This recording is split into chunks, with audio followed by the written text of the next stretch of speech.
सो सौरभ जी, आप तैयार हैं बियॉन्ड द टेबल टॉक के लिए?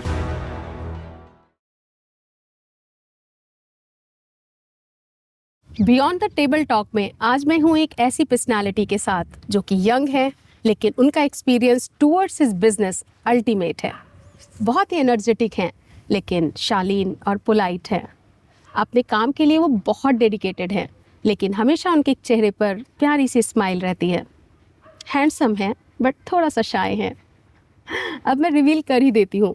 मेरे साथ है mister Saurabh Gupta ji, director and CEO of capital group, जिनकी लीडरशिप ने इलेक्ट्रिसिटी, गैस और वाटर मीटरिंग की इंडस्ट्री को एक नई दिशा दी है। कैपिटल ग्रुप इलेक्ट्रिसिटी मीटर में 1988 से टॉप 5 में रहा है।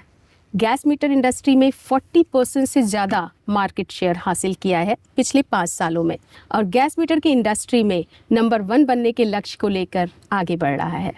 मेरी मुलाकात सौरभ जी से 2018 के लगभग हुई थी। हाँ जी, हाँ जी। एक्चुअली मैं मिली थी सौरभ जी से पहली बार 2018 में। कैपिटल ग्रुप की एक कॉरपोरेट फिल्म बननी थी, जिसके सिलसिले में मेरी मुलाकात इनसे हुई थी। और शायद जो मेरा पहला इंप्रेशन आपके लिए था, वो आज भी बिल्कुल सिमिलर है। वो वैसे ही हैं जो मुझे पहली नज़र में दिखे थे। उसके बाद से कई वीडियोस और फिल्म के सिलसिले में लगातार हमारा बिजनेस संपर्क बना रहा, लेकिन आज मेरी मुलाकात इनसे जो हुई है वो beyond the board room talk के लिए हुई है। तो सौरभ जी, स्वागत है आपका हमारे show beyond the table talk में। Thank you very much. कोई भी क्वेश्चन शुरू करने से पहले मैं सबसे पहले जानना चाहूँगी कि आपके बारे में जो मैंने इंट्रो दिया वो कितना सच है? नहीं, आपने जो इंट्रो दिया वो बहुत ही ठीक है, और मैं कह सकता हूँ कि आप मेरे को बहुत अच्छी तरीके से जानने की कोशिश जो कर रही हैं उसमें आप सही डायरेक्शन में हैं। मतलब आप शाय हैं। अच्छा, आपका बचपन कैसा था? बचपन में कैसे थे? जैसे कुछ बच्चे होते हैं जो सामान तोड़कर देखने वाले या सामान को मैनेज करने वाले।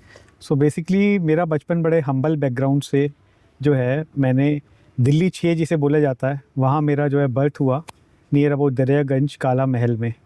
तो वहाँ पे जो है हम लोग वहाँ से अपनी जर्नी स्टार्ट करी। तो वो बचपन की यादें मेरे पास हैं। उस समय बड़े छोटे छोटे खिलौने आते थे मिट्टी के, उनको तोड़ना, फिर उनसे मिट्टी के खिलौने दोबारा बनाना, इस टाइप से जो है एक बचपन की स्टार्ट हुई। पर मेरा शुरू से ही जो है टेक्नोलॉजी को लेके एक झुकाव रहा, और जानने की इच्छा रही कि टेक्नोलॉजी को खुद से सीखा जाए। तो टेक्नोलॉजी की जैसे आपने बात की, तो आपका बॉर्न आई थिंक 1985 है।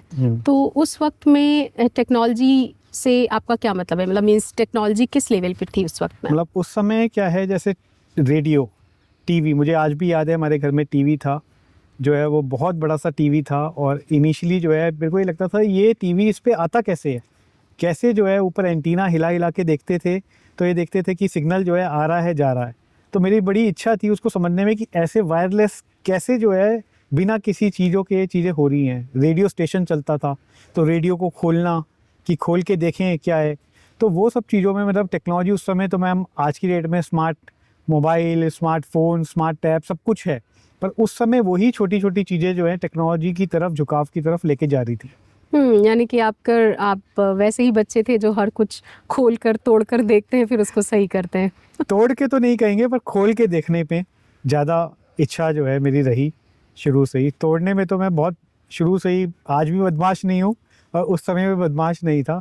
बड़ा ही स्माइलिंग और अच्छा सा होनहार बच्चे की टाइप में, जैसे मतलब बबुआ बॉय, वैसे मैं बन के अपने घर में रहा। Oh wow!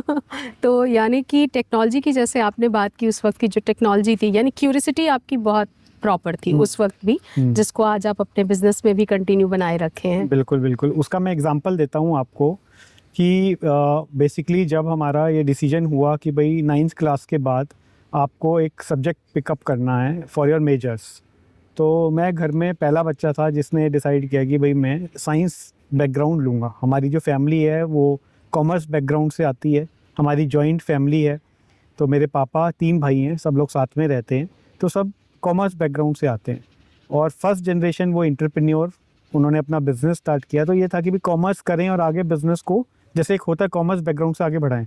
पर फिर भी मेरे, क्योंकि शुरू से ही जैसे मैंने बताया कि मेरा टेक्नोलॉजी से एक झुकाव था, तो मैंने अपनी इच्छा से जो है साइंस स्ट्रीम सेलेक्ट करी।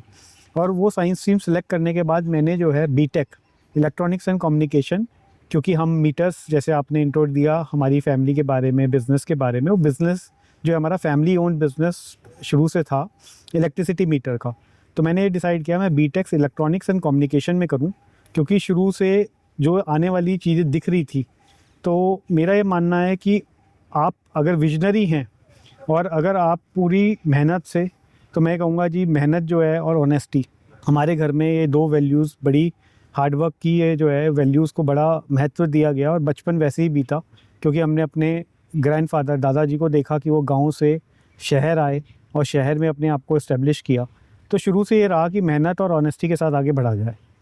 तो वहाँ पे बीटेक और इलेक्ट्रॉनिक कम्युनिकेशन मैंने सेलेक्ट किया। तो इसलिए आप कह सकते हैं टेक्नोलॉजी से from start till my journey, और आज भी टेक्नोलॉजी हम बहुत अच्छी तरह यूज़ कर रहे हैं। यानी पहले से ही एक तरह से डिसाइडेड था कि आपको इस बिज़नेस को आगे बढ़ाना है ऑब्वियसली। तो कभी ऐसा लगा नहीं कि नहीं, मुझे apart from this business, apart from this family business कुछ अलग करना है, कुछ टीनेज में कुछ डिफरेंट सपने, ऐसा कुछ रहा? तो मैम मैं बताता हूँ आपको, शुरू से बिल्कुल नहीं रहा कि इस बिज़नेस को आगे बढ़ाना है। बेसिकली क्या है कि घर में बहुत फ्रीडम मिली, तो ये था कि भाई ठीक है बिज़नेस है। अब क्योंकि हमारा फाइनेंस का भी बिज़नेस मेरे ताऊजी जो हैं वो करते हैं, तो जॉइंट परिवार है, तो कोई ऐसा नहीं था कि भाई साइंस बैकग्राउंड ही लेना है, पर क्योंकि मेरी इच्छा थी इसलिए मैंने साइंस बैकग्राउंड लिया। और बेसिकली मैं आपको एक आज बहुत अंदर की बात बताता हूँ कि जब मैं अपनी मेजर्स, मैंने जो है यूके यूनाइटेड किंगडम से अपना मास्टर्स इन मैनेजमेंट किया, जब मैं वो करके वापस आया तो मैंने पहले अपना फैमिली बिज़नेस नहीं किया। मैंने एक बिज़नेस किया जहाँ पे हम स्क्रैप इंपोर्ट करते थे। तो मैं जो है फ़िलीपाइंस और सऊदी, वहाँ कंट्रीज़ गया। मेरी उम्र उस समय करीबन 21-22 साल की थी, और उसमें जो है हमने स्क्रैप के कंटेनर्स लाके और मंडी गोविंदगढ़ लुधियाना में बेचे। अनफॉर्चुनेट इंसिडेंट हुआ उस समय कि जो कंटेनर्स हम लेके आए थे उसमें से 8-9 कंटेनर में मिट्टी निकल आई। तो उसमें क्या है कि एक लॉस हो गया। तो फिर ये डिसाइड हुआ कि भाई जो है ना, इन चीज़ों को जो है आप कैसे किए। तो मेरे फादर ने बोला भाई क्यों ना आप टेक्नोलॉजी बीटेक कराए, आप क्यों ना फैमिली बिज़नेस को ज्वाइन करें। तो नियर अबाउट 2009 में मैंने जो है फैमिली बिज़नेस अपना ज्वाइन किया। 2010 कह सकते हैं आप, जहाँ पे कि पूरा जो है इलेक्ट्रॉनिक्स के क्षेत्र में मेरा कदम आप कहते हैं स्टार्ट हुआ। अच्छा, यानी कि आपने पहले अपना फैमिली बिजनेस ना करके एक अपनी ही एंटरप्रेन्योरशिप शुरू की। हाँ जी। यानी एंटरप्रेन्योरशिप का आपके अंदर एक आई थिंक एक टैलेंट कहेंगे, तो वो था शुरू से। मतलब कुछ हटके करने का जो है ना एक दिमाग में रहा हमेशा कि कुछ हटके किया जाए। तो हटके करने में भी, क्योंकि 1988 से बिज़नेस होता हुआ आ रहा था, ऑलरेडी बिज़नेस 31 साल से अपनी पेस पे चल रहा था। तो यहाँ पे भी आके पहले 2-3 साल मैंने काम को समझा, क्योंकि हमारे पूरी टीम, पुरानी टीम मेंबर्स को साथ में लेके चलने की एक जो जर्नी है, एक होते हैं आप आते हैं, उठा-पटक करते हैं और चीज़ों को चेंज करने की बहुत कोशिश करते हैं। तो मैंने बड़ी ऑर्गेनिक तरीके से अपनी इस कंपनी को ग्रो करने का प्लान किया, और मैंने सोचा वही टीम मेंबर्स को और उनको अपग्रेड करके कैसे हम इस बिज़नेस को बड़ा बना सकते हैं। तो एक एंटरप्रेन्योर की कहीं ना कहीं मन में इच्छा रही, और उसी कड़ी में क्या हुआ कि 2016 में हमने जो है गैस मीटर का काम स्टार्ट किया। वो उदयपुर वाली फैक्ट्री। उदयपुर वाला प्लांट बाद में आया, पहले हमने ट्रेडिंग का काम स्टार्ट किया। वो मैं कह सकता हूँ वो मेरा बेबी था। हमने घर में डिस्कस किया कि भाई गैस मीटर का काम करना चाहिए, पाइपलाइन का काम आ रहा है, घर घर गैस जाएगी। तो वो हमने तीन साल ट्रेडिंग करी। फिर जो है चाइना का डोकलाम, और चाइना और इंडिया का डोकलाम में इशू हुआ, जिससे इंडिया ने रिस्ट्रिक्ट कर दिया। आपको पता है इंडिया चाइना के रिलेशनशिप पीछे कैसे रहे। तो वहाँ पे हमें एक अपॉर्चुनिटी मिली कि हम एक खुद का प्लांट इंडिया में लगाएं। तो वहाँ जो है मैं बहुत स्पिरिचुअली कनेक्टेड हूँ, मतलब मैं भगवान को बहुत मानता हूँ, और मेरा ये मानना है कि कोशिश करने वालों की हार नहीं होती, ऐसे ही जय जयकार नहीं होती। तो वो उस कोशिश की कड़ी में जो है मैंने जो है, मेरे को आज भी याद नहीं है मैं कैसे उदयपुर पहुँच गया। तो उदयपुर में गया, और मैम आप मानेंगे जो हमारा उदयपुर का गैस प्लांट है वो इंडिया का सबसे बड़ा प्लांट है। तो एक वो जर्नी जो है वो अपने आप होती चली गई।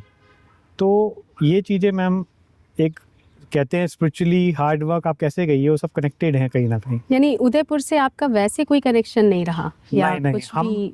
कनेक्शन ऐसे रहा, आप ऐसे कह सकते हैं कि जैसे हम राजस्थान से बिलोंग करते हैं पीछे, तो रूट्स अच्छा, में। आपका बैकग्राउंड? हाँ, बैकग्राउंड मेरे ग्रैंडफादर, मेरी ग्रैंड मदर जो है राजस्थान से थी। तो कहीं ना कहीं वो रूट से दोबारा कनेक्ट होने का एक मौका मिला। तो वैसे उदयपुर से मेरा कोई कनेक्शन नहीं है, ना हमारा कोई बिजनेस एसोसिएट वहाँ था फैमिली का, ना हमारे फादर का कोई या हमारी फैमिली का कोई रिलेशनशिप था, तो बस अपने आप ही वो चीज़ें होती चली गई। तो आज की डेट में जो है वो हमारा अराउंड 40% से प्लस मार्केट शेयर है गैस मीटर में इंडिया में, और हमारा पूरा इंटीग्रेटेड प्लांट है। तो बड़ी खुशी भी होती है कई बार कि भाई हम इस जर्नी में 5-6 साल में एक चीज़ों को खड़ा कर पाए, और अभी ये काम स्टार्ट हुआ है। हमें लगता है कि चाहे वो इलेक्ट्रिसिटी है, चाहे गैस है, और आने वाले टाइम में अभी हमने वाटर मीटर का, स्मार्ट वाटर मीटर का सेटअप लगाया है, और हमें लगता है कि आने वाले टाइम में वाटर का, आप देखते हैं क्राइसिस जो चल रहा है, तो हर घर जो है टैप वाटर, ये गवर्नमेंट की एक स्कीम आई है जल शक्ति मिशन के तहत, तो वहाँ पे हम इस प्लांट को लेके आ रहे हैं। अच्छा, तो वाटर मीटरिंग का मतलब एक तरह से इसी साल में शुरुआत मानेंगे हाँ जी, 2025? तो हमारा जो है 2025 में जो है बिल्कुल ये स्टार्ट मानेंगे इसको, और हमने फर्स्ट अपनी बिलिंग जो है 2025 में छोटी सी बिलिंग करी है। आगे आने वाले टाइम में इस बिज़नेस को भी मेहनत से, अपनी लगन से खड़ा करेंगे और बड़ा बनाएंगे, और आपको फिर दोबारा बुलाएंगे उसकी शूट के लिए, नई फैक्ट्री के लिए। मैं तो हमेशा चाहूंगी कि आपकी एक फैक्ट्री लगती रहे और मैं उसका शूट करती रहूं। अच्छा, तो जब मैं आपका ये प्लांट शूट कर रही थी, क्योंकि 2018 से जो मैंने बताया भी ऑडियंस को कि 2018 से मैं कैपिटल ग्रुप से कंटिन्यू जुड़ी रही, और एक प्लांट हम शूट करते रहे। तो जब मैं शूट कर रही थी, शूट के दौरान आपकी टीम से बहुत अच्छे से बातचीत होती थी। तो मैंने जो फील किया, मतलब किसी ने मुझसे वैसे नहीं कहा, लेकिन बातचीत में जो मैंने फील किया कि आपकी वे ऑफ वर्किंग को लेकर आपकी टीम बहुत मतलब तारीफ करती थी। तो वे ऑफ वर्किंग, आपकी लीडरशिप, इसको लेके पसंद करती थी, जो मतलब एक बॉस वाली फील ना हो कि आपको एज ए लीडर वो पसंद करती थी। तो आप कुछ इस बारे में बताइए कि आपकी मतलब वर्क स्टाइल क्या है, आप कैसे लीड करते हैं? मैम, मेरा वर्क स्टाइल थोड़ा सा क्या है कि मेरे को एक लीनियंट बॉस की तरह, मतलब एक जैसे होता है हंसता हुआ बॉस जो है, वो वैसी कैटेगरी में मैं आता हूँ। मैं लोगों को जिम्मेवारी दे के, डेलीगेट करके, और उनसे जो है उनको प्रमोट करना चाहता हूँ, क्योंकि मेरा शुरू से, जैसे मैंने आपको बताया, एक जॉइंट फैमिली से बैकग्राउंड रहा, तो सबको साथ लेने की एक आप कह सकते हैं नोइंग अननोइंगली साथ लेने की एक अपने आप ही मन में एक धारणा आती गई। तो जब मैं इस प्लांट में भी आया और हमारी इतनी पुरानी टीम थी, तो एक साथ में लेके सब लोगों को साथ में हम चले। तो उस पॉइंट ऑफ व्यू पे एक लगा कि, और मैंने कहीं पढ़ा भी था कि अगर दूर जाना है तो सबको साथ लेके चलो। तो वो एक मन में कहीं ना कहीं बैकग्राउंड में रहा। तो मेरी टीम के साथ आज नए मेंबर्स, क्योंकि कंपनी बड़ी हो रही है, नए नए मेंबर्स भी बहुत फास्ट तरीके से कंपनी में जो है आ रहे हैं, पर पुराने मेंबर्स कभी ये फील नहीं करते हैं, या हमारे टीम मेंबर्स की पुराने वाले, कि हमें रिप्लेस करके कोई आ रहा है। उनको अपग्रेड करना, उनको ट्रेनिंग्स कराना, उनको मोटिवेट करना, ऐसा ये मानते हैं कि हमारा as a part of entrepreneur ये जो है हमारी डेली हसल है। यानी कि मतलब एक लीडरशिप वाली जो आपकी क्वालिटी है, जो आपने कहा शायद आपके फैमिली वैल्यूज़ एक जॉइंट फैमिली में अपब्रिंगिंग की वजह से आई है। तो जब आपने ये मतलब 1988 से आपका ये वर्क था, 1985 आप बॉर्न हैं, तो आप उस समय पे ये कंपनी आपके साथ साथ एक तरह से ग्रो हुई, तो आपकी जो टीम मेंबर्स थे वो पुराने रहे होंगे। तो अचानक से जब टीम के साथ आपने ज्वाइन किया, टीम को आप लीड करने लग गए, तो पुरानी टीम के साथ तालमेल जो था वो कभी ये नहीं आया कि एक नया बॉस आया है हैंडल करने, इस चीज़ का कभी फील हुआ, या ये चीज़ आपने कभी फेस की? वो क्या है, हमारी जो है शुरुआत से ही मैंने कभी भी ये नहीं सोचा कि मैं बॉस हूँ। लाइंस पे जो हमारी प्रोडक्शन लाइंस थी, जो हमारे लोग थे, उन्हीं की साथ वाली कुर्सी पे बैठना या उनकी टेबल पे जाना और चीज़ों को समझना, वो ही एक हमारा जो है मेरा एक तरीका रहा। मैंने कभी ये नहीं कहा जी कैबिन में आ जाओ बात करनी है। उनके कैबिन में गए, उनकी चीज़ों को समझा, उनकी प्रॉब्लम्स को समझा, क्योंकि जब आपको आगे बढ़ना होता है तो बहुत ज़रूरी है कि आपकी पकड़ किस तरीके से है।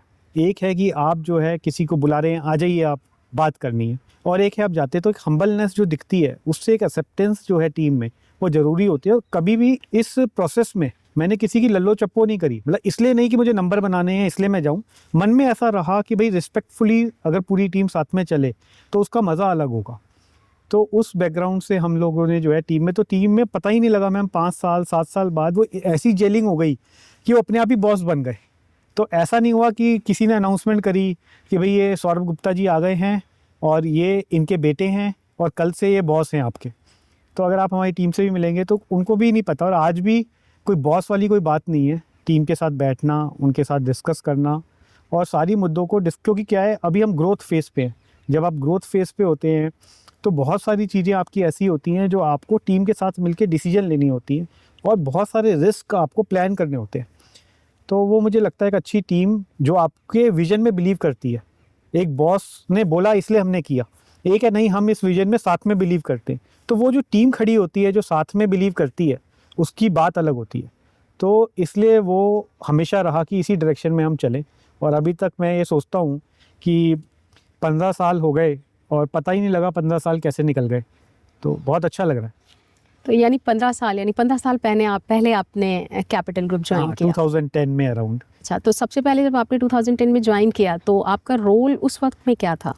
मैम उस समय क्या है कि मेरा रोल केवल एक ही रोल था, वो था चीज़ों को सीखना, कि लर्निंग क्या करनी है। मैंने 2 साल मेरा रोल यही था कि चीज़ों को समझना, उन चीज़ों को सीखना और उन चीज़ों को कैसे इम्प्रूव करना है उसके बारे में खोजबीन करना। तो वो ही रोल रहा, कोई ऐसा रोल नहीं रहा आप परचेज देखो, आप फाइनेंस देखो, आप ये देखो, तो वो कभी भी ऐसा नहीं रहा कि उन चीज़ों को देखने का रोल रहा। और मेरे को लगता है कि वो इनिशियल 2 साल 3 साल जो ग्राउंड पे हमने बिताए वो आगे के डिसीजंस लेने में हमें बड़ी हेल्प करी उन्होंने। ओके, तो यानी कि आपने एक लर्निंग फेज से ज्वाइन किया और आज आप director and CEO of capital group हैं। तो तब के सौरभ और अब के सौरभ में क्या फ़र्क है? मैम देखिए क्या है, चाहे डायरेक्टर बोलिए, चाहे सीईओ बोलिए, चाहे कुछ भी बोलिए, मेरे को लगता है पोजीशंस ये जो है एक प्रोसेस का पार्ट है, एक हियरार्की बनी है, उसको रिस्पेक्ट करने वाली बात है। पहले और अब में एक फ़र्क है कि अब जिम्मेवारियाँ ज़्यादा हैं। पहले बचपन था, अभी भी हम अपने आप को यंग ही मानते हैं वैसे तो, पर बेसिकली क्या है कि पहले में और अब में ये फ़र्क लगता है कि अब जिम्मेवारियाँ ज़्यादा लगती हैं, प्रेशर ज़्यादा लगता है, और एक कुछ कर दिखाने की इच्छा है। तो वो कुछ कर दिखाने की जो इच्छा है उसमें प्रेशर फील होता है, क्योंकि क्या है, किसी ने बोला नहीं है कुछ करके दिखाना है, मन में है कुछ करके दिखाना है।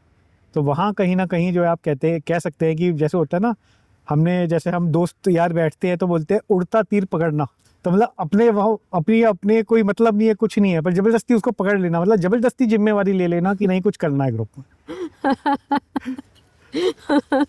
जैसे ये मैंने कहीं सुना था कि जिम्मेदारी ली जाती है, दी नहीं जाती। तो आप जिम्मेदारी लेने में बिलीव करते हैं।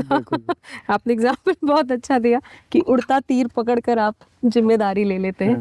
नाइस। तो 2010 में आप कैपिटल ग्रुप आपने ज्वाइन किया और उसके बाद 2016 में आपने गैस मीटर की इंडस्ट्री को आगे बढ़ाया, मीन्स आपने उसको लॉन्च किया। तो गैस मीटर का 40% शेयर अभी की डेट में मार्केट में है, और वाटर मीटर का आपका अभी स्टार्टिंग है। तो उसका प्लांट, आपका वाटर मीटर का प्लांट कहाँ पर है? मैम वाटर मीटर का अभी हमने असेंबली यूनिट लगाया, वो हमने नोएडा, जहाँ हमारा इलेक्ट्रिसिटी का प्लांट है, वहीं लगाया, क्योंकि अभी उसका जो बिज़नेस है वो अभी स्टार्टिंग फेज़ में है। तो उसकी जो कमर्शियल सेंस है वो भी नहीं बनती कि एक डेडिकेटेड प्लांट लगाया जाए। हमारी फैमिली में हमेशा एक पॉइंट रहा कि हमेशा हम बैकग्राउंड में बनिया कम्युनिटी से आते हैं, तो हिसाब किताब जो है वो केवल हमें ही नहीं करना होता, अपनी फैमिली को भी आगे देना होता है। तो हमेशा ये रहा कि भाई क्या आरओआई निकलेगी। फैमिली ने बड़ा सपोर्ट किया सारे डिसीजंस में, जो डिसीजंस लेने की इच्छा हुई, भगवान ने उन डिसीजंस को लेने के लिए जो है अपने आप हिम्मत भी दी, और एक कहते हैं ना कारवा चलता चला गया। तो उस पूरी डायरेक्शन में कभी भी ये फील नहीं हुआ कि आपको कहीं पे भी जो है ना रुकावट ऐसी फील नहीं हुई। प्रॉब्लम्स हर एक में आती हैं, चैलेंजेस हर चीज़ में आते हैं, और मेरे को लगता है चैलेंजेस नई अपॉर्चुनिटी लाते हैं। मैंने अपनी लाइफ में यही सीखा, और मेरा मैम बहुत स्ट्रॉन्ग बिलीव है लॉ ऑफ अट्रैक्शन पे। तो उसमें लॉ ऑफ अट्रैक्शन पे जो मेरा बिलीव है कि अगर आप किसी चीज़ के बारे में सोचो और उस पर मेहनत करो तो वो चीज़ हो जाती है। आज आप जहाँ बैठे हैं, ये भी जो है अभी जो है मेरे मन में बहुत था कि भाई एक फार्म हो, तो आप देखिए सोचा और वो हो गया। तो ऐसे ही फैक्ट्री का था, अभी हम नया प्लांट लगा रहे हैं जो कि अप्रैल 2026 में जो है लाइव होएगा इलेक्ट्रिसिटी का। वो स्मार्ट इलेक्ट्रिसिटी मीटर का प्लांट है, और वो भी एक अपने आप में एक पूरा ऑटोमेटिक प्लांट लगा रहे हैं। तो हमें लगा कि स्टेप बाय स्टेप आरओआई निकालते हुए आगे बढ़ें। तो वाटर मीटर का अभी हमें लगा कि डेडिकेटेड प्लांट लगाने की नीड नहीं है, तो हमने उसी में एक फ्लोर बना के और उसमें एक सेटअप लगाया है। पर हाँ, सर्टिफिकेशन, क्वालिटी, क्वालिटी के पैरामीटर्स, उन सबको एक डेडिकेटेड टीम, वो इन्वेस्टमेंट हमने ज़रूर करी है, क्योंकि आज की डेट में quality is the prime, you can say कि विनर। राइट। क्वालिटी अगर आप सर्व करते हैं तो मार्केट में हाँ आप जी। हमेशा बने रहते हाँ हैं। जी। और मैंने अभी आपकी बातों में जो चीज़ समझी, आपने लगातार अपग्रेडेशन पे ध्यान दिया। तो ऐसा नहीं था कि कंपनी फॉर्म हुई और एक ढर्रे पर चल रही है। आपने मतलब इतने सालों में, शायद जितना बहुत कम सालों में, आपने लगातार अपग्रेडेशन पे ध्यान दिया। तो यानी कि टेक्नोलॉजी अपग्रेड के साथ साथ आपने प्रोडक्ट को भी इन्वॉल्व किया, हमेशा अपग्रेडेशन पे ध्यान दिया, जो मुझे लग रहा है कि मतलब किसी भी इंडस्ट्री के लिए एक सोचने वाली बात है। नॉट ओनली इंडस्ट्री, एंटरप्रेन्योर्स के लिए भी, कि ये नहीं है कि आप एक काम शुरू करते हैं और आप बैठ गए, आप लगातार उसमें अपग्रेड करते जाते हैं। आपने जैसा बताया कि आपकी फैमिली जॉइंट है, तो किससे सबसे ज़्यादा अटैचमेंट रहा आपका? मैम देखिए क्या है कि फैमिली में क्या है, अटैचमेंट पॉइंट ऑफ व्यू से क्या है, सभी के साथ ना एक अलग अलग टाइप का रिश्ता है। रिश्ता मतलब इस टाइप का रिश्ता है कि जो मैं बोल नहीं पाता हूँ उन लोगों को, पर एक अटैचमेंट है। मतलब अपना एक्सप्रेसिव, वैसे मैं एक्सप्रेसिव हूँ काफ़ी, बट फैमिली के साथ एक्सप्रेसिवनेस मैं फील नहीं कर पाता। अंदर से प्यार है, क्योंकि ऐसी वैल्यूज़ मिलना और एक ब्लेसिंग्स मिलना, मेरा ये मानना है कि वैल्यूज़ से ज़्यादा मुझे उस फैमिली से ब्लेसिंग्स मिली। और आगे आने वाले टाइम में मेरा कंपटीशन जो है वो मेरे को लगता है मेरे कल से है।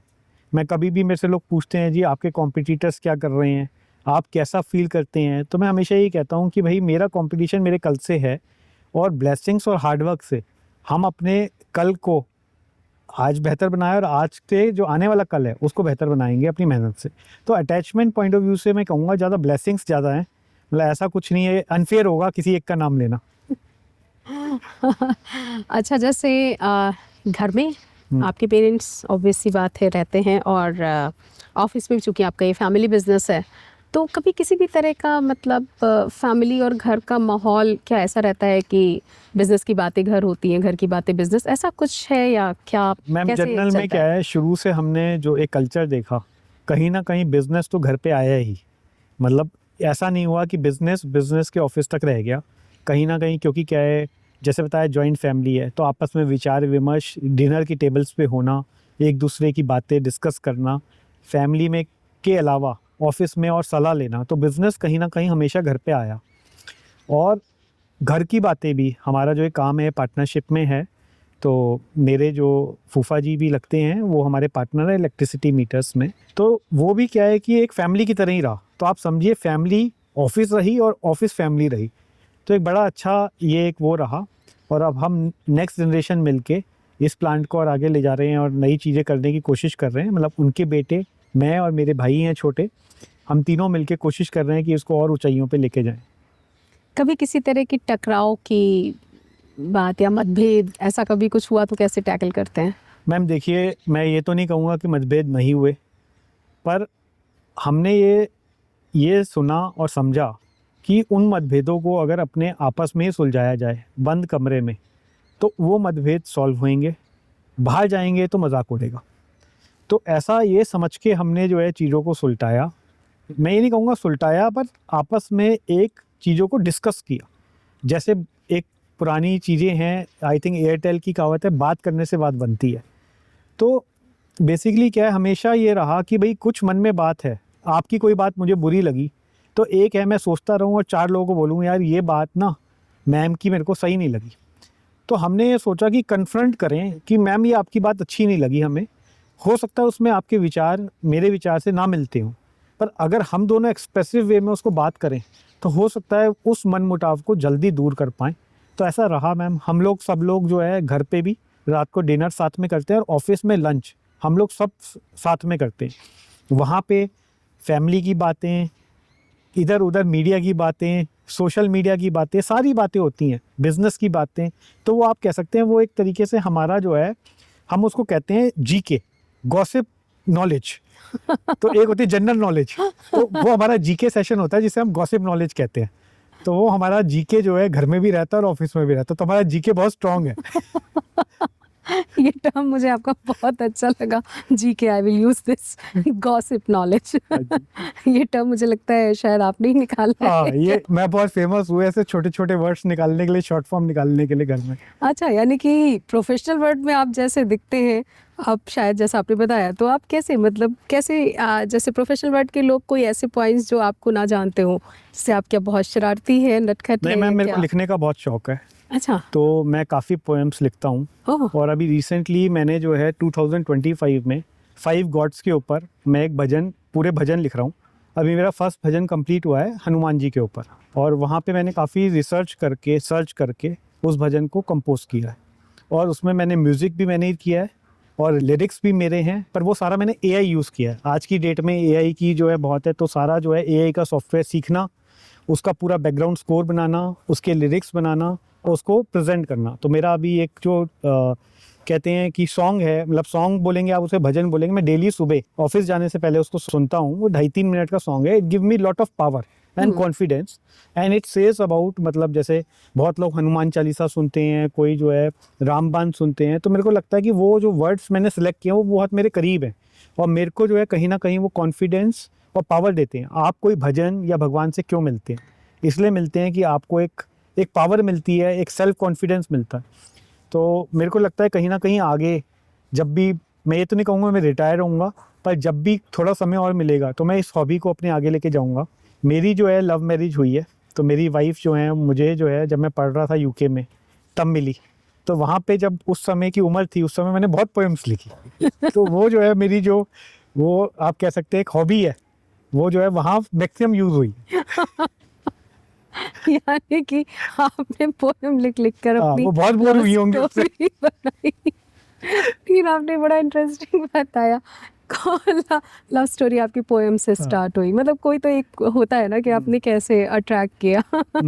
वो एप्रिसिएटर है या जस्ट यूं ही सुन लेती हैं? नहीं नहीं मैम, अब तो क्या है, देखो शादी होने के बाद तो वन वे ट्रैफिक चलता है, केवल सुनना जाता है, सुनाया जाता तो है ही नहीं। आए मतलब आज की डेट में कौन सुनता है? तो केवल एक पति है जो सुनता है। मेरा ये मानना है। बाकी ना बच्चे सुनते हैं, ना कोई घरवाला सुनता है। केवल एक ही प्राणी है इस धरती पे जो सुन सकता है या जिसको सुनना पड़ता है, वो है पति। तो यानी शुरुआत में आपने पोएम सुनाई और अब आपको सुनना अब पड़ता है। सुन रहे हैं। कब हुई थी आपकी शादी? मैम मेरी 2010 में शादी हुई, तो 2008 एंड में मैं अपनी मास्टर्स कंप्लीट करके आया और 2010 मेरी एंड ऑफ ईयर 2010 में मेरी शादी हुई। तो अभी मेरे 15 ईयर्स हो गए शादी को। अच्छा अच्छा, ग्रेट, नाइस। तो आप कुछ अपनी वाइफ के बारे में बताइए, क्या करती है वो? मेरी वाइफ जो है हाउसवाइफ है। मैं कहूँगा हाउसवाइफ नहीं है, वो बेसिकली हाउस मैनेजर है। तो बेसिकली जो भी मैं अपने काम के लिए अपना फोकस कर पाता हूँ, अपने काम को अपना टाइम दे पाता हूँ, वो इस वजह से दे पाता हूँ कि मुझे घर के बारे में कुछ सोचने की ज़रूरत नहीं है। वो पूरा घर का ध्यान रखती हैं, बच्चों का ध्यान रखती हैं, बच्चे पढ़ रहे हैं, उनको पढ़ाना, उनको करना, मतलब मेरे को लगता है वो मेरे से ज़्यादा ही काम करती हैं। तो basically she is managing it well. मैं कहूँगा I am proud of her. इसलिए नहीं कह रहा कि हम बात कर रहे हैं, मतलब मन से ये बात है। तो बेसिकली वो, उन्होंने भी मास्टर्स की है फाइनेंस में और बॉम्बे से बिलोंग करती हैं। बॉम्बे के कल्चर से हमारे घर में आई, एक न्यूक्लियर फैमिली से बिलोंग करती हैं। तो यहाँ पे आना जॉइंट फैमिली में, और वो भी जो है हमारी सिमिलर कम्युनिटी से हैं, तो मतलब कम्युनिटी वाइज तो कुछ डिफरेंसेस उन्होंने नहीं फेस किए, बट बॉम्बे दिल्ली की आप सुनते हैं नोक झोंक जो सुनते हैं होती है। तो बॉम्बे का कल्चर बहुत साधारण कल्चर है, दिल्ली में थोड़ा शो ऑफ का कल्चर जैसे कहा जाता है, या कहिए थोड़ा मतलब लाउड कल्चर है। तो उस कल्चर को अडॉप्ट करना, फैमिली को अडॉप्ट करना, तो शी इज़ मैनेजिंग वेल। कुछ कोई पोएम आपको याद है जो आपने सुनाई हो उनको इम्प्रेस करने के लिए? मैम पोएम मैंने सुनाई तो कभी नहीं, क्योंकि क्या है मेरी आवाज़ पे मुझे बहुत कॉन्फिडेंस है कि उतनी बढ़िया नहीं है सुनाने लायक। मैंने लिखी काफ़ी, बट अभी मुझे ऑफ द एंड कोई याद नहीं है। मैं आपको, यानी आप उन्हें लिख कर भेजते थे? हाँ, लिख के जो है, उस समय मैम ईमेल चलते थे, तो मेरा एक अकाउंट था motuBhaiya@yahoo.com। मैं काफ़ी जो है हेल्दी था, तो जो है मैंने अपना नाम, मेरे दोस्त मेरे को मोटू भैया बोलते थे, तो वहाँ से मेरा जो आईडी था वो था motuBhaiya@yahoo.com। तो उसी ईमेल आईडी को यूज़ करके मैंने जो है काफ़ी पोएम्स लिखी है। ये आपने बहुत ही अच्छा वाक़या बताया कि आप पोएम लिखते हैं और अभी आप भजन लिख रहे हैं। तो राइटिंग का मतलब आपका अपार्ट फ्रॉम दिस बिज़नेस आपको एक राइटिंग का शौक है, जी जिसे आप आगे बढ़ाना चाहते हैं। जी, मतलब आगे बढ़ाना मतलब मेरा ये है कि क्या होता है मैम, जब जैसे कहते हैं किसी अच्छे साइंटिस्ट ने बोला है कि 90% of your problems are solve if they are written. मतलब अगर आप अपने मन में जो चीज़ें चल रही हैं, जो दुविधा चल रही है, अगर आप उसे पेपर पे नोट डाउन कर लेते हैं तो 90% प्रॉब्लम आपकी वहीं सॉल्व हो जाती है। True. मेरा मानना है कि लिखने में, आज की डेट में तब पेन पे लिखा जाता था, आज कंप्यूटर पे, आईपैड पे, जिस पे भी लिखना है, मेरा मानना है कि वो लिखने से कहीं ना कहीं आपको एक पावर मिलती है। तो मैं आगे ज़रूर इसको परस्यू करना चाहूँगा एज अ हॉबी। तो वैसे आप अभी किस पे कंफर्टेबल हैं लिखने में? अभी भी आज भी आप पेन पसंद करते हैं या टाइपिंग? मैं पेंसिल बहुत मेरे को पसंद है, तो मैं पेंसिल से ही लिखता हूँ 90% टाइम। और मैं जो है पैड भी यूज़ करता हूँ, आईपैड जो है उस पे भी लिखता हूँ काफ़ी। तो लिखना तो मेरा, आप अगर मेरे किसी भी टीम मेंबर से मिलेंगे या किसी भी बहुत जो मेरे को क्लोजली जानता है, वो हमेशा ये कहेगा सौरभ जी बस लिखते रहते हैं ऑफिस में। एक्चुअली मैंने भी ये नोटिस हाँ। किया था जब मैं आपसे मिली थी, आपसे शूट के दौरान मिली, तो मैंने हमेशा नोटिस किया कि आपके पास एक डिजिटल डायरी टाइप एक आईपैड हाँ। रहता है। आई थिंक वो समथिंग कुछ सैमसंग किसी का भी हाँ, था। सैमसंग है। मैं आपको लिखते देखती थी, मुझे वो चीज़ बहुत अच्छी लगती थी क्योंकि मैं खुद पर्सनली लिखना पसंद करती हूँ, मेरे साथ एक आईपैड चलता है लिखने के लिए। तो मुझे वो चीज़ आपकी अच्छी लगी थी और मैंने जैसे कहा कि नोटिस किया हो, मैंने एक्चुअली नोटिस किया था। मैंने देखा आप हर पॉइंट्स लिखते थे, हर बात लिखते थे, तो लिखने की एक आदत आपके अंदर है। वैसे तो आपको खाली समय मिलता नहीं होगा, लेकिन स्टिल अगर कुछ भी खाली समय आपको मिलता है तो आप क्या करना पसंद करते हैं? मैम एक्चुअली में मेरे को ना रिसर्च का बहुत शौक है। तो जैसे मैं खाली समय में काफ़ी रिसर्च करता हूँ। आज की डेट में आप देखते हैं इंटरनेट पे बहुत सारी चीज़ें अवेलेबल हैं, तो अपने सब्जेक्ट्स के बारे में, नई टेक्नोलॉजीज़ को सीखने के बारे में, अपने प्रोडक्ट्स को और कैसे इम्प्रूव किया जाए, कैसे जो है इस जर्नी को आगे बढ़ाया जाए, तो मेरा इसमें बहुत ज़्यादा जो है टाइम जाता है। जहाँ पे मैं बहुत सारी, आप कह सकते हैं, फ्यूचर को लेके एक डायरेक्शन अपने लिए सेट करता हूँ। तो वो खाली समय में आप ये समझिए वो काम का समय नहीं है, वो खाली वो मी टाइम है। तो उस टाइम में जो है मैं ये मानता हूँ, उस मी टाइम में मैं अपने आप को इम्प्रूव करने में, अपनी लाइफ को इम्प्रूव करने में और एक डायरेक्शन देने में ज़्यादा टाइम स्पेंड करता हूँ। आपके ओहदे के बाहर अगर आपको देखा जाए तो सौरभ गुप्ता क्या है जिन्हें उनके प्रोफेशनल वर्ल्ड के लोग नहीं जानते? ये बहुत डीप क्वेश्चन है वैसे। प्रोफेशनली लोग जो है, जो प्रोफेशनल लोग जो मेरे से अटैच्ड हैं, शायद मैं उनके साथ भी जब वो मीटिंग्स होती हैं बड़ा ह्यूमरस हूँ, तो आई थिंक मेरी ह्यूमर साइड वो जानते हैं कहीं ना कहीं। और क्योंकि मेरा ये मानना है कि सबको साथ लेने का एक एटीट्यूड है, तो मेरे को लगता है कि मुझे ज़्यादातर मैं एक ओपन बुक टाइप ही हूँ, क्योंकि मैं थोड़ा सा टॉकेटिव हूँ। वैसे शाय आपने बोला, पर शाय में मतलब इसको ये कहूँगा कि मैं हर किसी के साथ खुल सकता हूँ, बात कर सकता हूँ और कई बार ज़्यादा भी बात कर लेता हूँ। तो मेरे को लगता है मुझे ज़्यादातर लोग जानते हैं। यानी प्रोफेशनली आपको लोग शाय समझते हैं बट आप हैं नहीं। हाँ, बिल्कुल। राइट। अगर आप director and CEO of capital group नहीं होते तो आप क्या होते? मैम मेरे को लगता है डेस्टिनी है, शायद मैं यही होता। That's good. यानी कोई भी अदर प्रोफेशन आपके माइंड में आता नहीं? प्रोफेशन एक्चुअल में क्या, आप देखिए जैसे मैंने बताया कि भाई ये सारी चीज़ें जो हुई, ये डेस्टिनी से हुई। ना ये असाइन था कि मैं ग्रुप ज्वाइन करूं, ना असाइन था कि मैं कामों को आगे बढ़ाऊं। जो मन किया उस चीज़ों को किया और आज आपके सामने है। तो मेरे को लगता है कि अगर मैं ये नहीं होता तो मैं शायद कुछ नहीं होता। तो मेरे को लगता है जो हूँ बहुत अच्छा हूँ, और यहाँ से जो आगे जाने की एक ललक है वो मुझे लगता है आज से बेहतर बनाएगी। So nice. तो आप स्पोर्ट्स पर्सन है नहीं है? स्पोर्ट्स पर्सन वैसे तो मैं, आप देख रहे हो मेरी पर्सनालिटी जो है तो स्पोर्ट्स पर्सन तो नहीं कह सकते मैं, पर हाँ मतलब बात करना बहुत पसंद है। अच्छा। तो जो है ना, मतलब लोगों से विचार विमर्श करना, डिस्कशन करना, वो बहुत पसंद है मुझे। यानी मैं आपके ढेर सारे पॉडकास्ट ले सकती हूँ। हाँ बिल्कुल बिल्कुल बिल्कुल। अभी तक तो मैंने आपकी पर्सनल लाइफ के बारे में जाना, आपके करियर के बारे में जाना, आपकी लीडरशिप, आपके विजन्स, आपके मिशंस, इस सब के बारे में हमने जाना। अब मैं आपसे कुछ हाइपोथेटिकल क्वेश्चंस करूंगी जो एक फन मोड में रहेंगे। Okay. तो इसके लिए मैं चाहूंगी कि आप तो नहीं है नहीं, रैपिड फायर तो नहीं है, लेकिन ऐसे हाइपोथेटिकल क्वेश्चंस हैं जो शायद आपकी नॉलेज में नहीं होंगे, बट मैं उसमें से निकालना चाहूंगी कि एक्चुअली सौरभ गुप्ता क्या है। Okay. तो सबसे पहला मेरा आपसे क्वेश्चन है कि मान लीजिए अगर आपको टाइम मशीन मिल जाए जो आपको एक पीछे टाइम में ले जाए, तो कुछ अपनी लाइफ का कोई हिस्सा जो आप बदलना चाहेंगे? बदलना तो मैम कोई ऐसा हिस्सा जो बदलना चाहेंगे तो शायद नहीं, ऐसा कुछ नहीं है। कुछ ऐड ऑन करना या कुछ ऐसा आपकी बस है जो आपको जो लगता है? रिलीव करना चाहूँगा एक हिस्सा वो है समर वेकेशन। जब हम छोटे बच्चे, क्योंकि हमारा बहुत बड़ा परिवार है तो हमारी बुआ बच्चे सब आते थे, तो अब वो टाइम नहीं मिलता। तो मैं ज़रूर रिलीव ज़रूर करना चाहता हूँ उन यादों को। जो समर वेकेशंस होती थी वो 1 महीने 2 महीने सब लोग घर पे आते थे। आप मानिए हम घर में एक साथ 40-50 लोग एक साथ रहते थे, मतलब बड़े छोटे सब मिला के। और आप देखिए कभी स्पेस की दिक्कत ही नहीं लगी उस समय। और आज जो है 2 बच्चे 3 बच्चों में स्पेस की दिक्कत लगती है। तो मैं वो रिलीव करना चाहूँगा कि कैसे वो गुजारा हो गया, कैसे वो मोमेंट्स हो गए कि कोई कहते हैं ना शिकायत नहीं रही। तो अब शिकायतें बहुत हैं, तो पुराने मोमेंट में जाके उन मोमेंट्स को रिलीव करना चाहते हैं जहाँ जब शिकायतें कम थी। अगर आपको अलादीन का चिराग मिल जाए और आपको सिर्फ एक विश मांगने को मिले तो आप वो क्या विश मांगेंगे? मैं वो एक विश में मांगूंगा कि इस धरती को छोड़ने से पहले एक कुछ ऐसा देके जाएं कि लोग याद रखें। बस ये मांगेंगे। वो चाहे पारिवारिक देके जाएं, चाहे सामाजिक देके जाएं, चाहे एंटरप्रेन्योर देके जाएं, कि लोग याद रखें। नाइस। अच्छा, अगर आपको एक दिन के लिए देश का प्रधानमंत्री बना दिया जाए तो देश के लिए आप क्या करना चाहेंगे? मैम मैं फिर एक दिन में 4 विजिट मार के आऊँगा एज अ प्रधानमंत्री अलग अलग देशों में, कि एक दिन में कैसे वो 4 देश घूमे जाते। अच्छा, आपके 18 साल के ओल्ड वर्जन से अगर आप मिले तो आप उन्हें क्या एडवाइस देंगे?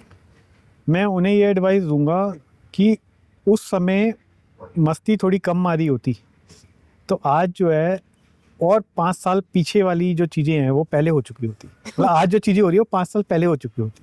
यानी आपने बहुत मस्ती मारी बहुत अपनी मस्ती मारी, टीनेज में। बहुत मस्ती मारी। मस्ती में वैसे क्या करते थे आप? क्या मस्ती करना में पसंद मैं करते मतलब थे? वैसे कोई बदमाशी, जैसे मैंने कहा वैसे बदमाशी नहीं थी। बस ये ऐसा लगता था लाइफ केवल ये है, मस्ती मारो, खाओ पियो ऐश करो। तो वो वाला एक एटीट्यूड रहा। और सोशल सिक्योरिटी थी तो कभी वो फीलिंग नहीं आई कि भाई, मैं ये नहीं कहूँगा लाइफ स्ट्रगल थी तो इसलिए क्या है, कभी सोशल सिक्योरिटी की वजह से कोई वो फीलिंग नहीं। तो बहुत मस्ती बहुत मारी वैसे, मैं वैसे बदमाशी नहीं करी कोई। अच्छा, अगर आपको एक दिन के लिए सारी जिम्मेदारियों से छुट्टी दे दी जाए तो आप अपना दिन कैसे बिताएंगे? मैं पूरा सोऊंगा 24 के 24 घंटे स्ट्रेस फ्री। जैसे होता है ना, अभी क्या है जो जिम्मेवारी है वो सोने नहीं देती, तो मैं सो के वो अपना दिन व्यतीत करना चाहूँगा। Very nice. तो अब हम इस पे आते हैं। ये तो आपके hypothetical and fun loving questions थे। मैं आपसे कुछ क्विक राउंड वाले क्वेश्चंस करूँगी शॉर्ट में, वो आप मुझे क्विकली 1 वर्ड में बता सकते हैं। रैपिड फायर नहीं है, आप टाइम ले सकते हैं। सुबह उठते ही सबसे पहले आप क्या चेक करते हैं? फ़ोन, मेल, न्यूज़ या क्या? अभी तो बहुत गंदी आदत है, फ़ोन चेक करते हैं। सुबह उठते ही फ़ोन में भी क्या चेक करते हैं आप? फ़ोन में अपना जीमेल और इंस्टाग्राम और न्यूज़, तीनों एक साथ, मतलब 1 बाय 1। ज़िंदगी में कोई एक चीज़ जो आप कभी कॉम्प्रोमाइज़ नहीं कर सकते हैं? Honesty and integrity. आपके लिए परफेक्ट वीकेंड कैसा होना चाहिए? जैसे अपन बैठे हैं अभी। आपका सेफ स्पेस क्या है? Family and friends. वर्क में आपका पावर जोन, मॉर्निंग, इवनिंग या रात का time? I think I feel every moment is a power you need to generate if missing. आप मॉर्निंग पर्सन है या नाइट पर्सन है? Night. नाइट पर्सन है।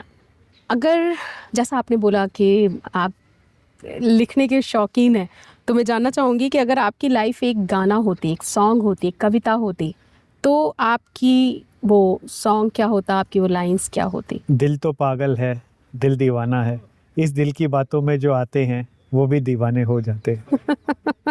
मंजिल तो राहें छोड़ देती हैं, रास्ते मगर खो जाते हैं। वाह, रोमांटिक हैं आप।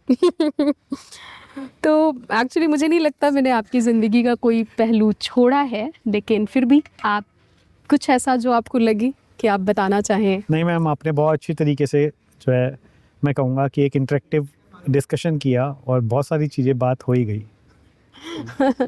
कभी कभी ऐसा होता है ना कि इंटरव्यू और पॉडकास्ट का, या इसको मैं इंटरव्यू नाम नहीं देती हूँ, इसको मैं casual beyond the table talk इसीलिए इसका नाम दिया है, कि एक कैजुअल जो इंट्रो होता है, कभी कभी आप काम करते करते आप अपनी लाइफ को ही रिवाइज नहीं करते, और शायद इस पॉडकास्ट के ज़रिए मैंने आपकी लाइफ को रिवाइंड कर दिया। रिमाइंड कर दिया आपने। बहुत बहुत पुरानी यादें जो है, right from the birth to bachpan, to getting married and studying, to getting to the premises in terms of जहाँ मैं अभी काम कर रहा हूँ, starting new work, and then my hobbies, everything you have covered, I think, and very nicely.